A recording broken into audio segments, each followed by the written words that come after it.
today's news. CBS News on the Hour, sponsored by Exergen Thermometers.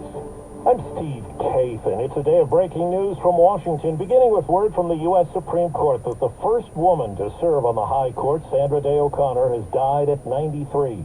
CBS's Jim Crisula. When President Ronald Reagan nominated Sandra Day O'Connor, he considered her a strict conservative who opposed abortion, a key issue for him. I am completely satisfied. While voting most often with conservative colleagues, her case-by-case approach led her to more liberal positions on some important issues. Legal analyst Andrew Cohen. She voted to uphold abortion rights and affirmative action and ruled against Congress's efforts to restrict certain late-term abortion procedures and against Texas's anti-sodomy statute. O'Connor became the court's most critical swing vote. She told CBS News what being the first woman Supreme Court justice meant. It had an incredible ripple effect of making opportunities become available for women. Jim Crisula, CBS News. And in the House of Representatives, the vote going on now to determine if New York Republican George Santos will be ousted. CBS's Nicole Killian. Any expulsion vote requires a two-thirds majority, and many lawmakers we've talked to say they believe there is enough support to expel Congressman Santos, but members are also being told to vote their conscience, so this really could go either way. A federal appeals court says lawsuits against former President Trump brought by Capitol police officers and Democratic lawmakers over the Capitol attack can move forward.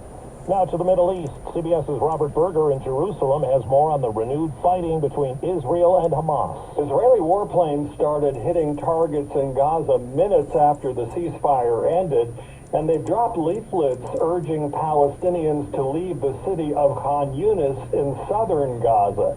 That's where Hamas leaders and fighters are believed to be hiding out in tunnels underground. So Khan Yunis appears to be the next major target for the Israeli military. There's been no comment from Buffalo Bills linebacker Von Miller after his arrest on charges of domestic violence. He's accused of assaulting his pregnant girlfriend in a Dallas suburb.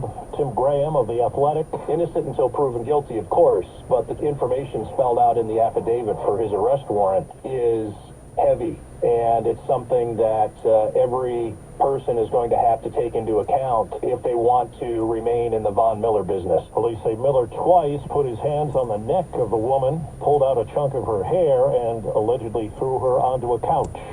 Wall Street right now, the Dow is up 13 points. The S&P is down 4 points. Well, that's today's news. I didn't hear any good news, did you? I didn't think so. I guess it's all about perspective. The glass is half full. Well, as always, I'd like to thank you again for coming along with me on these Dash Cam News adventures.